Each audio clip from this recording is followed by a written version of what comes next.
Kamchilik bormi uyingizda? Albatta, kamchilik tiqilyapti. Uni hozir sekin birma-bir ko'rsataman. Podvalga tushib ketadigan oynamiz. Ko'rayotgan bo'lsanglar, mana bu oyna juda kerak narsa ekan. Agar mana shu bo'lmaganda hozir qor podvalga tushib ketgan bo'lardi va bu oynamiz yonga suriladi. Ko'rib turganinglardek. Va bu oyna kalyonli oyna deyishdi, maqtashdi menga. Ustiga chiqsangiz ham sinmaydi deyishdi. Riskovat qilib ko'ramizmi? Bismillah. Ya sirpanchiq ekan lekin.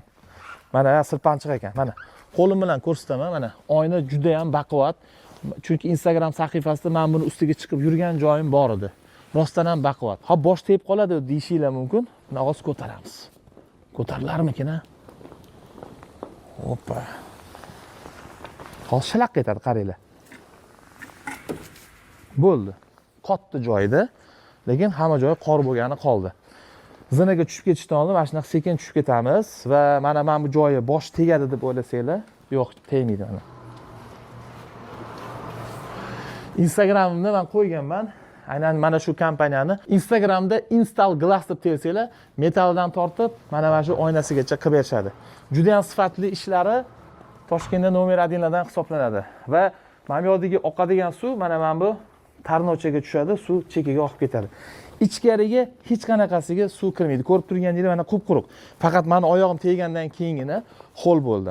Va mana bu bittagi shilchoq deydimi? Mana shu joyini hozir bitta tortamiz. Shu bilan yana oynamizni yopsak bo'ladi. Hech qanaqa ichkarisiga suv tushmaydi ana. Buni men tepadigini ham bitta kompaniya qilib bergan. Bizning kamchiligimiz mana shuni hisobga olmagan ekanmiz. Qor, yomg'ir tushadi-yu deb o'ylamaganmiz. Keyin qildirganmiz buni, keyin kelib qolgan ideya. Videoni ko'rishni maslahat beraman va sizlardan iltimos qilaman. Mashaalloh deb kommentariya yozib qo'yinglar. Ulamolar o'rgatishdi, o'shanda ko'z tegmas ekan. Mayli, kommentariya yoza olmasangiz ham o'tirgan joyingizda ichingizda bo'lsa ham deb qo'ying. Inshaalloh ko'z tegmasin, chunki oilam bu, uyim bu hamma ham ko'rsa turmaydi, lekin mana shunga bir o'zimga qarshi, ota-onamga qarshi chiqqan holatda sizlar uchun mana shu uyni obzor qilib berishni boshlaymiz.